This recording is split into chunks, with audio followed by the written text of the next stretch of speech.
Mes chers frères et sœurs dans le Seigneur, bonjour. C'est là de pas de l'ère à laquelle vous regardez cette vidéo. C'est le pasteur Jacques Dinabanza, juste pour prêcher la bonne nouvelle de l'évangile, intitulé « Quiconque sème quoi que ce soit récoltera précisément ce qu'il aura sémé. » Quiconque sème quoi que ce soit récoltera précisément ce qu'il aura sémé. C'est une loi de la nature que Dieu a mise en place au moment de la création. La loi de la sémence et de la moisson s'applique au domaine spirituel, physique, familial et même financier. Ce que vous sémez, c'est ce que vous récolterez. Votre sémence détermine votre récolte. Galates 6, 7 à 8. Ne vous y trompez pas. On ne se moque pas de Dieu. Ce qu'un homme aura sémé, il le moissonnera aussi. À mal ou à bien. Celui qui sème pour sa chair, moissonnera de la chair la corruption. Mais celui qui sème pour l'esprit, moissonnera de l'esprit la vie éternelle. Mes chers frères et sœurs dans le Seigneur, vous pouvez s'aimer en bien ou en mal. Je prends un exemple. Si vous semez une graine d'arachide, vous récolterez 5, 10 ou bien 20. La semence, c'est la multiplication. Alors, si vous semez aussi en mal le péché, un jour vous serez malade, mais pas une seule maladie, plusieurs. L'estomac, la tension,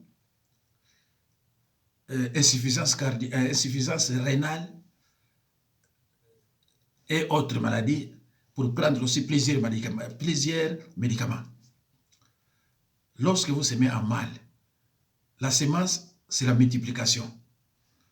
Et vous récolterez ce que vous avez semé. Et si vous semez aussi en bien, vous récolterez en bien multiplié. Parce que la semence, c'est la multiplication. Prenons par exemple, dans Lévitique 19, 31, la Bible dit, « Ne vous tournez point vers ce qui invoque les esprits. » Toi, tu veux faire ta propre volonté. Tu es parti là-bas, tu ne sais pas ce que tu as laissé chez le féticheur ou le marabout. Tu ne sais pas aussi ce que tu as ramené chez toi à la maison. Et un jour, tes enfants auront parfois des maris de nuit, des femmes de nuit, et etc., des esprits mauvais dans la maison. C'est ce que vous aurez semé. Voilà. Dieu peut nous enrichir à tous égards et en abondance, particulièrement sur le plan financier et matériel.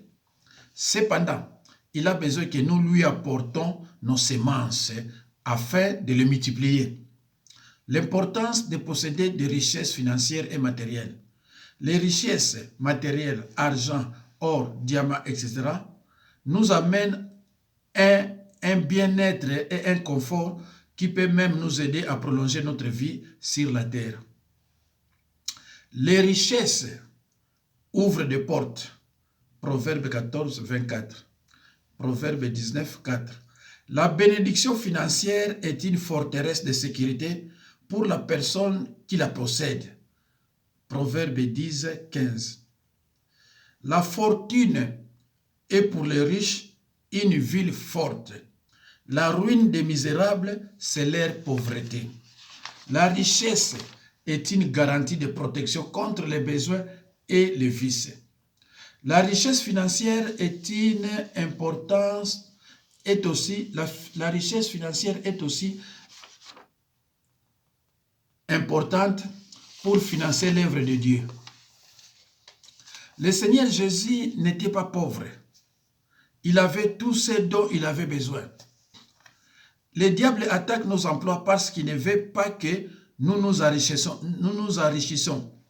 De même, il veut retarder notre mariage ou troubler notre mariage pour ne pas avoir, par exemple, un compte commun, afin de nous nuire, afin de nuire à nos finances. Car deux valent mieux qu'un. Mieux vaut d'être deux que de vivre seul. Ecclésiaste 4, 9.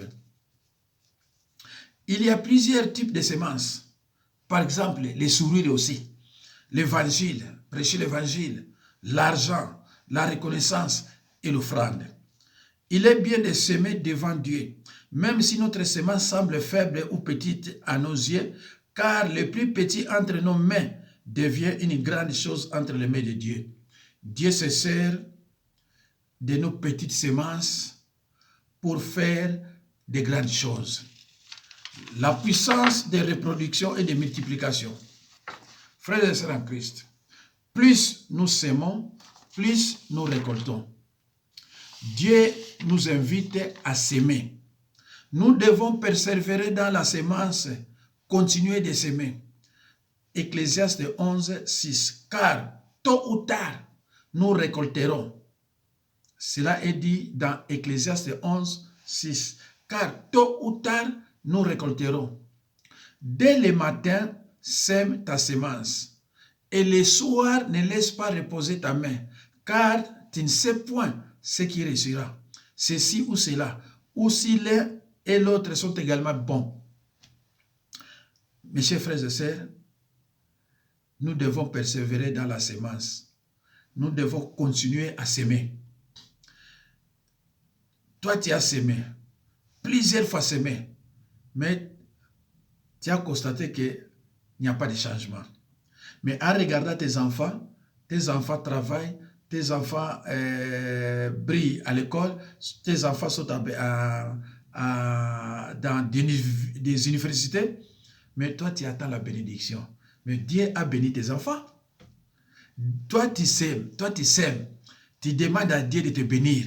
Mais quand Dieu bénit tes enfants, c'est toi qui as béni. Dieu a sa manière, sa façon de bénir dans ta maison. Mais la Bible dit, nous devons persévérer dans la semence, continuer à s'aimer. La semence, c'est la multiplication. Elle établit le contact entre l'homme et Dieu. L'offrande apporte la bénédiction matérielle et financière. Proverbe 3, 9 à 10.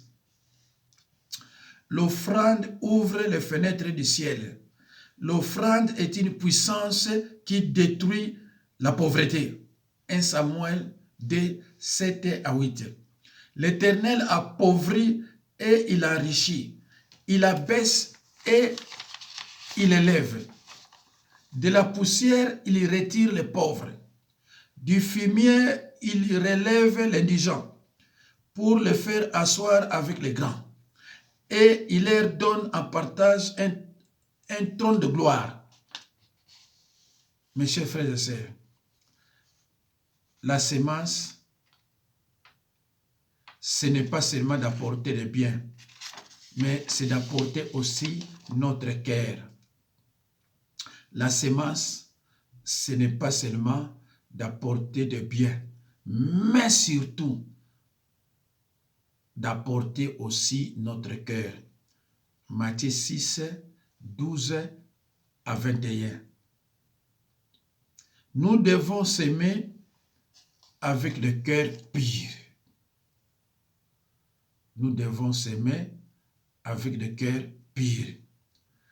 Préparez d'abord ton champ avant de s'aimer. Jérémie 4, 3. Défrichez-vous un champ nouveau et ne s'aimez pas parmi les épines. Nous devons s'aimer avec le cœur pur, avec le cœur de chair. Préparez d'abord ton champ avant de s'aimer. Ce qui est dit dans Jérémie 4, 3. Défrichez-vous un champ nouveau et ne s'aimez pas parmi les épines. S'aimer surtout dans la discrétion. S'aimer surtout dans la discrétion. Matthieu 6, 2. Ne nous laissons pas de faire le bien, car nous moissonnerons au temps convenable si nous ne nous relâchons pas.